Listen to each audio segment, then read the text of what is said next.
నిర్మల్ జిల్లా Bhainsa junior college building శిథిలావస్థకు చేరింది. దాదాపు 40 ఏళ్ల కిందట నిర్మించిన ఈ భవనం డేంజర్ స్టేటస్ లో ఉంది. చిన్నపాటి వర్షానికే పెచ్చులూడుతోంది. గోడలు పగుళ్లు ఏర్పడ్డాయి. వర్షాలకు స్లాబ్ ఊరుస్తోంది. గోడలకు చెంబపట్టి మరింత దెబ్బతింటున్నాయి. పైకప్పుకు పాకురు పట్టింది. తరగతి గదుల పరిస్థితి నానాటికి భయంకరంగా మారుతోంది. కాలేజీ భవనం గోడ మధ్యలో చెట్టు పెరుగుతుండడం మరింత టెన్షన్ పుట్టిస్తోంది.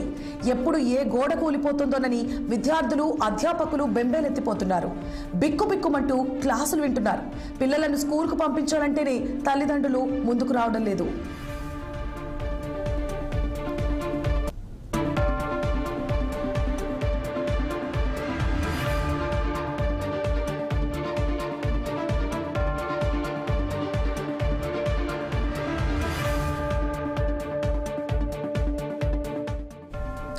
జూనియర్ కళాశాలలో తెలుగు, మరాఠీ, ఉర్దూ మీడియంలో బోధనలు కొనసాగుతుండగా 450 మంది విద్యార్థులు చదువుతున్నారు.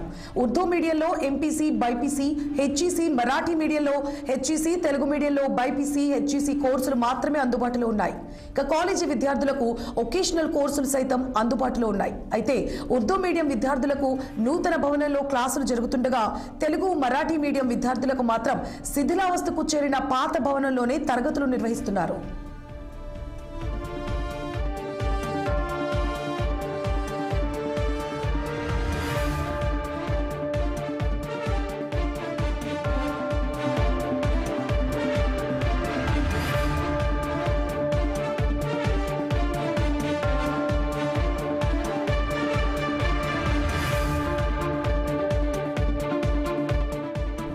ఇదిలా ఉండగా భైన్సా పట్టణంతో పాటు పరిసర గ్రామాలకు కళాశాల సమీపంలోనే ఉన్న సరైన వసతులు, తరగతి గదులు లేకపోవడంతో విద్యార్థుల సంఖ్య ఏటా తగ్గుతోంది.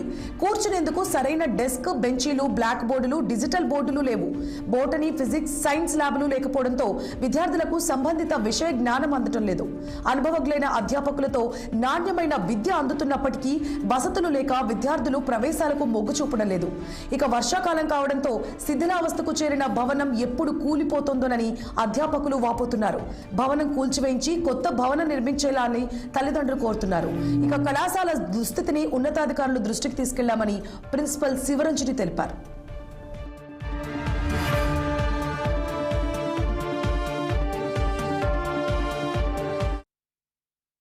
జూనియర్ కాలేజ్ భైన్సా తెలుగు మీడియంలో 5 రూమ్స్ ఉన్నాయి. 3 rooms class rooms, 2 labs, zoology and chemistry. బాగా కెమిస్ట్రీ ల్యాబ్లో పెంచులు ఊడుతున్నాయి. జువాలజీ ల్యాబ్లో total strength 150. Telugu medium, BiPC, HEC first year, second year. కాబట్టి సరైన సమయంలో స్పందించి కొంచెం బిల్డింగ్ ఏర్పాటుకు అధికారులు రావాలి.